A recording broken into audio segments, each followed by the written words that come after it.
everybody, it's Jeremy. Welcome back to game 57 of the tournament, where we are playing Vanarus. It's turn 8. Words are hard. Alright, we've completed Alteration 1. Gonna run up to Alt 4. Summon another Firebird. To the ends of the earth, cross our fingers, give us stuff. We have found a magic site in Griffin Rock. It's a cavern of glowing moss. That's lucky. We're lucky.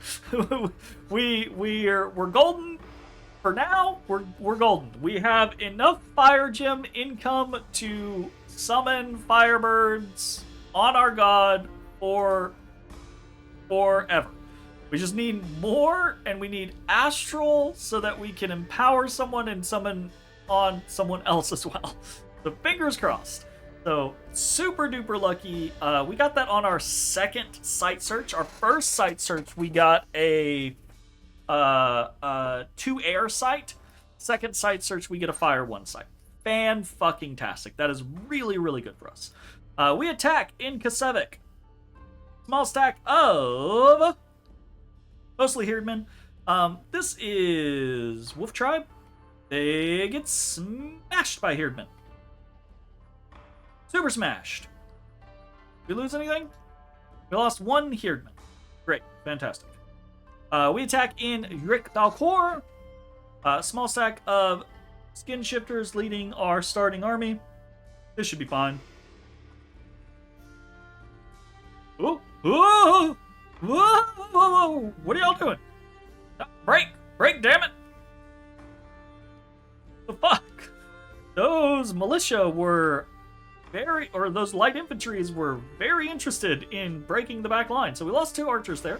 Not the worst. Happy about it. And unexpected event in Kasevik. We get a silver deposit. Woo! Silver mine, 60 gold. Fantastic. Super exciting. That's actually awesome. Okay, what are we doing? This is a good turn for us. Turn 8. We did some good shit. That is really good. I fucked up last turn. So we've got a Vanarusian goad. He is heading out to Sylvania. He is likely going to... We got 700 gold left. We didn't skimp. We recruited things, but we're earning enough income now to where we have leftover stuff. We're even recruiting cavalry here, archers here, right? So we're recruiting stuff. We didn't dump anything on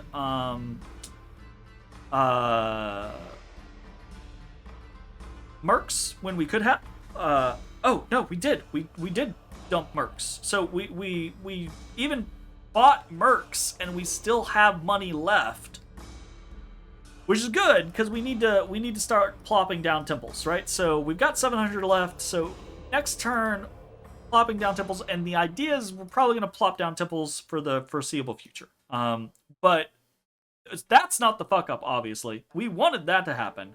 The fuck up was we were recruiting 2 Vanarusian goats, and I forgot.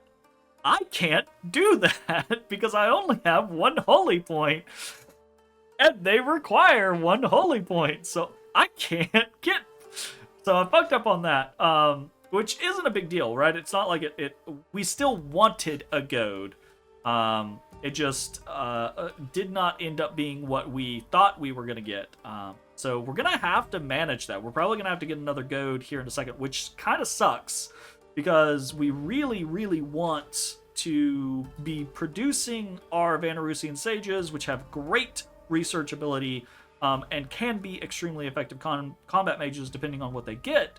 And we also really want some Vanabogs. So this is the whole Holy One thing, the whole Dominion 1 thing, really kind of cramping our style at the moment. But hopefully we will survive and deal with it. Fingers crossed. What else are we doing? We are attacking Kasevik Highlands this turn. We've got 33-ish some odd units. There's a lot of horse tribe here. These guys do not have shields, but they do have helmets, right? So we're not running around without any head protection. And we've got pretty high protection in and of itself, right? So The arrows are going to be piercing, which is going to reduce the protection somewhat, but realistically, Herdmen should do pretty well against Horse Tribe. It's less the arrows that tend to be the problem, although when you're really close and there's a shit ton of Horse Tribe, then they start shooting with unerring accuracy and they fuck you up. But the real issue tends to be when the line meets, when the line of Herdmen meets the Horse Tribe, because they get lance charges at that point. It always feels very funny to me that Horse Tribe archers or Horse Tribe cavalry, which is primarily archer based, right? That's how the indies run them, is that they just shoot at you. They get a lance charge. They're not moving the majority of the time. So that can be a lot of unexpected damage. So I do expect that we'll take some losses here, but we should be able to take Belmar. Hopefully we only take 5-ish losses. If we take like 10 plus, then that could be a really big issue. Obviously, if we bump, then that's a very massive issue. So is what it is. We are... Oh! Fuck. I forgot. Not only that, this is a bigger fuck up. I'll talk about that in a second. We'll finish up what we're doing here. Moving around to site searching in Whiteport, moving down to Griffin Spires to site search, consolidating in Deadlands, right? So we've got some archers here, we've got some skin shifters here. We're bringing in more skin shifters who have recruited. These skin shifters have not. Oh, this one did. So he's got a limp, but he's no longer crippled. We need this guy to not be crippled anymore. We're recruiting more archers, and we are trying to get the archers in white. With that, right, I think we're going to have plenty of archers to try to take on these barbarians. Now, that's still scary, but if we have... What are we looking at? We're looking at kind of 30 archers on our own. We got 25 Amazons. If we have 50-ish archers... We're probably going to kill, with 50 archers, we maybe kill 10 barbarians before they hit our line. So between 40 and 70 barbarians, hopefully we're around like 55. If we kill 10 of them before they hit our line, and our line is skin shifters and huskarls, but mostly skin shifters, we might be okay because the skin shifters are going to die. The first forms are going to die quickly, but they'll kill a barbarian as they die. And then the bears should last long enough to rout the barbarians. That's the hope. It's going to be dicey. If this is on the high end, if this is like closer to 70 rather than closer to 40, this could be really bad. So hopefully it goes well.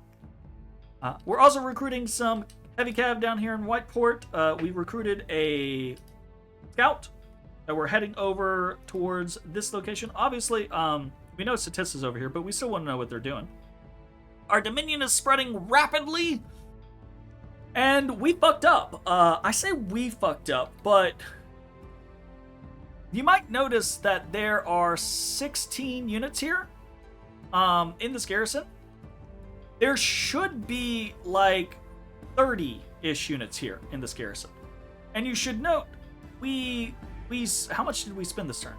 We spent 190, 730, 185, 40.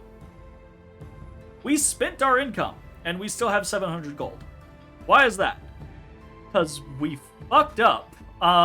When I was doing the turn last turn, there were a number of kind of like weird server down situations, but I don't think it was actually that. It might have been coupled with that. But basically, the gist is I had the turn open for a long time, for like a couple hours, because I was noodling around with stuff, and then I was going to do other things, and I'd come back and noodle a little bit, and then I'd go do other things, and back and forth and back and forth. So I had that done, or I had that open for a long time, and when I closed it, it was like, but it finished, it closed, and I reopened it, and it was like, and it didn't give me the prompt, because you know, if you have an error between your files and the server files, it'll give you a prompt of like, do you want to upload your files, do you want to download server files? It didn't give me the prompt, but we did not get our recruitment last turn. Everything else that we did last turn went through. All of the movements that we did went through. The recruitment of the goad went through, but we did not get the recruitment of our Herdmen last turn. That's why we have 700 extra gold, basically. So that sucks.